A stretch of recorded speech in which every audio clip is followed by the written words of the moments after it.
Hello guys, आप सभी का एमआर सक्सेस पॉइंट पर स्वागत है।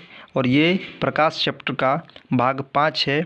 बाकी के जो पार्ट्स है वो आपको डिस्क्रिप्शन में उसका लिंक मिल जाएगा, वहाँ से आप सभी पार्ट को देख सकते हैं। तो इस वीडियो में हम लोग क्या पढ़ने वाले हैं सर? इस वीडियो में हम लोग अवतल दर्पण के सामने किसी वस्तु के विभिन्न स्थितियों में बने प्रतिबिंब की स्थिति, आकार तथा प्रकृति के बारे में किरण आरेख के माध्यम से पढ़ेंगे।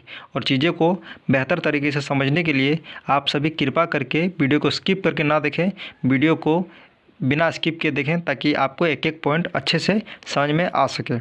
और एक रिक्वेस्ट आप सभी से मैं करना चाहूँगा कि अगर आपने हमारा यूट्यूब चैनल अभी तक सब्सक्राइब नहीं किया है तो कृपया करके सब्सक्राइब कर लें और पास में दिखे बेल आइकन को भी प्रेस कर दें ताकि आपको लेटेस्ट नोटिफिकेशन मिलता रहे। तो चलिए समझते हैं। जब कोई अवतल दर्पण के सामने हम लोग किसी वस्तु को अनंत पर रखेंगे तो उसकी जो है प्रतिबिंब कहाँ पर बनेगी, यानी प्रतिबिंब की स्थिति क्या होगी, प्रतिबिंब का आकार क्या होगा और प्रतिबिंब की प्रकृति क्या होगी।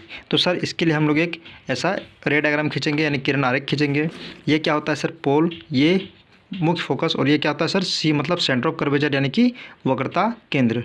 तो हम लोग क्या किए, एक वस्तु को अनंत पर रख दिए और हमको पता है कि अनंत से आने वाले प्रकाश की किरणें दर्पण से टकराने के बाद मुख्य फोकस से गुजरती है। तो ऐसे मुख्य फोकस से गुजर गई, यानी सर देखें कि हम लोग इसकी मतलब प्रतिबिंब कहाँ बना सर? एफ पर बनता है। प्रतिबिंब की आकार क्या होती है सर? एक अत्यंत छोटा है, क्योंकि बिंदु आकार का आप देख सकते हैं अत्यंत छोटा है। और प्रतिबिंब की प्रकृति क्या है सर? ये सच में यहाँ से पर आकर कट रही है, यानी कि सचमुच ये मिल रही है। यानी प्रतिबिंब की प्रकृति आ गई, ये वास्तविक में बन रहा है। और वास्तविक जो होता है वो क्या होता है सर? उल्टा होता है, यानी वास्तविक उल्टा बनेगा। स्थिति क्या होगी? एफ पर बनेगी। प्रतिबिंब का आकार क्या होगा? अत्यंत छोटा होगा। प्रकृति क्या होगी? वास्तविक उल्टा बनेगी। अब चलिए हम दूसरा चीज़ समझते हैं। जब हम लोग किसी भी वस्तु को सी के परे रखते हैं, यानी सी के परे मतलब सी से पहले, परे मतलब पहले, यानी कि सी से परे रखते हैं, यानी सी के पहले रखते हैं। तो सी के पहले हम कोई वस्तु ऐसा रखें, ठीक है, उसका रे डायग्राम खींचेंगे। रे डायग्राम कैसे खींचेंगे कि हम लोग क्या करेंगे, मुख्य समांतर किरण हम लोग यहाँ से पास करेंगे, दर्पण से टकराएगी, कहाँ से गुजरेगी? मुख्य फोकस से गुजरेगी। और एक डायग्राम ऐसे खींचेंगे कि मुख्य फोकस से गुजारेंगे, दर्पण से टकरा क्या होगा? मुख्य से समांतर हो जाएगा। ये दोनों जो है रेखा कहाँ पर मिल रही है सर? सी और एफ के बीच में, यानी जो है प्रतिबिंब कहाँ बनेगी? सी और एफ के बीच में बनेगी। प्रतिबिंब का आकार क्या होगा सर?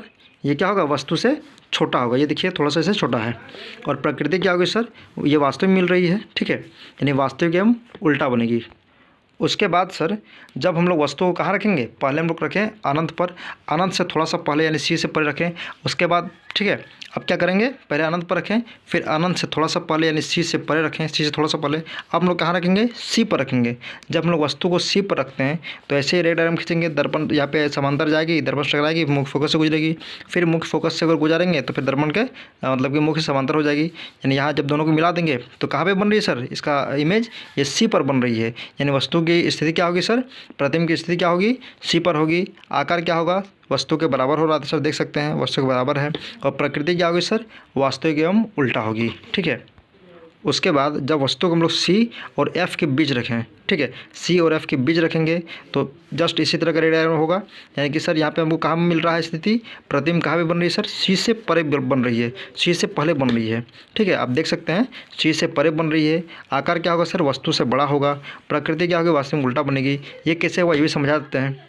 सबसे पहले क्या करें हम लोग? मुख्य समांतर एक रेखा खींचे, दर्पण से टकराई, मुख्य फोकस के से ऊपर गुजर गई। एक मुख्य फोकस से गुजारेंगे, दर्पण से टकराने के बाद समांतर हो गई। दोनों रेखा को मिला दिए, कहाँ मिली? सी से परे मिली, यानी सी से पहले मिली। इसको हम लोग डिटेल कर दिए, ठीक है। और अगर आपको समझ में नहीं आ रहा ये रे डायग्राम कैसे हम लोग खींच रहे हैं तो इसका पिछला वीडियो आप देख सकते हैं, वहाँ से आपको सारा कुछ समझ में आ जाएगा। अब क्या करेंगे सर? वस्तु को हम लोग एफ पर रख देंगे। वस्तु कहाँ रख देंगे?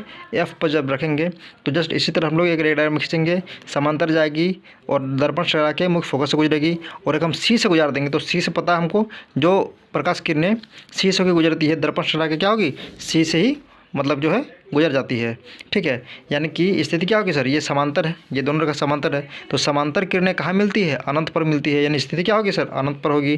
प्रतिबिंब कहाँ बनेगी? अनंत पर बनेगी।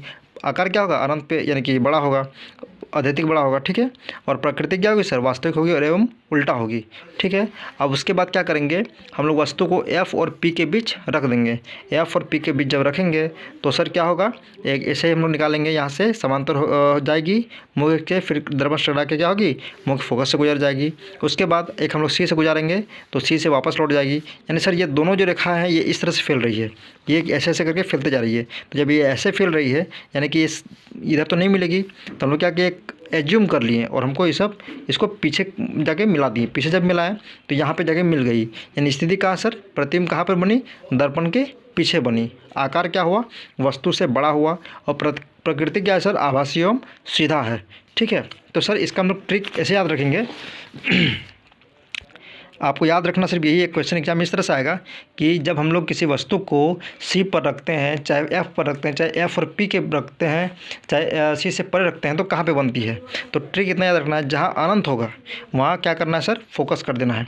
यानी सर जब वस्तु को हम लोग कहाँ रखे हैं, वस्तु को हम लोग अनंत पर रखे हैं, तो कहाँ बना उसका मतलब प्रतिबिंब F पर। आपको इतना याद रखना है, जहाँ अनंत वहाँ F कर देना है। और दूसरा और एक ट्रिक बताते हैं कि जैसे यहाँ पे है सर आपका C के परे है, C के परे, तो आपको अपने एज्यूम करना है C के परे मतलब क्या होता है सर, C और अनंत के बीच में है।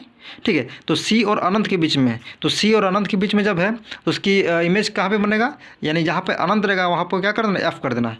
यानी C और F के बीच बना। ठीक है, तो ये बहुत बेसिक ट्रिक है, आपको याद रखना है। और जहाँ C पर, तो C पर मतलब कि जो जब रखेंगे तो C पर ही बनेगा। ठीक है, आपको कहीं छलखाई नहीं करना है, सिर्फ आपको ये चीज़ याद रखना है, जब वस्तु को F और P के बीच रखा जाता है तो कहाँ बनती है, दर्पण के पीछे बनती है। प्रकृति क्या होगा, आभासी एवं सीधा होगा। ठीक है, और वस्तु से बड़ा होगा। तो ये चीज़ पूछा जाता है। बाद बाकी सब में वास्तविक एवं उल्टा बनता है, सिर्फ F और P के बीच जब रखते हैं तो आभासी एवं सीधा बनता है। आपको सिर्फ इतना याद रखना है कि अनंत और फोकस करना है, अनंत जाने का वहाँ फोकस करना है। जैसे यहाँ पे सर जब वस्तु को C और F के बीच रखेंगे तो C से परे, C से परे मतलब C और अनंत के बीच में, तब ना C से परे हुआ सर, तो C से परे हुआ। अब जब वस्तु को हम लोग कहाँ रखेंगे, F पर रखेंगे, तो आपको क्या कहा मैंने, जहाँ अनंत वहाँ F फोकस, और जहाँ फोकस वहाँ अनंत। तो यहाँ पे कहाँ रख दिया सर, जब वस्तु को हम लोग F पर रखेंगे तो स्थिति कहाँ होगी, प्रतिबिंब कहाँ पे बनेगी, अनंत पर बनेगी। ट्रिक से मैच कर गया। तो ये आपका बेसिक ट्रिक है, ये आपको याद रखना है। वीडियो को एक दो बार देख लें, और अगर कहीं भी आपको समझने में असुविधा हुई तो आप कमेंट बॉक्स में कमेंट करें, हम आपको बेहतर तरीके से समझाने का और प्रयास करेंगे। Thank you.